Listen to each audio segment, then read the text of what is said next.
ما تكلميني حد ياما من اللي بيبيع بالقسط ده. ليه عايز ايه بالقسط؟ عايز اجيب تليفون بدل اللي اتكسر لمراتي. كسر لمراتك؟ طب ما مراتك ما بتوعاش للتليفون اللي في ايديه. ياما العيال بتشبط فيه. بتشبط في عينه في حته ما تديهولهمش. طيب. هو العيل بيبقى يعرف حاجه؟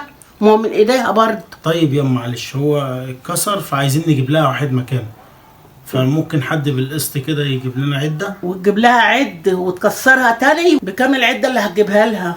يعني ياما في سكه 8000 ل 10000 جنيه كده. 8000 و10000؟ ما هي بالقسط بقى هتعدي. هتعدي، اصل انت فلوسك كتير اصلا. طب انت هتشوفي لي ياما ولا هتعملي ايه؟ انا عندي تليفونين اهوت، خليها تاخد منهم واحد تنقيه. يعني ليه؟ تليفونات ايه؟ اهم يابا، اهم. ايه ده ياما؟ انت عايزاها تشيل دول؟ ما هم دولت اللي تشيلهم يستحملوا العيال. ودول محتاجين ايه دول؟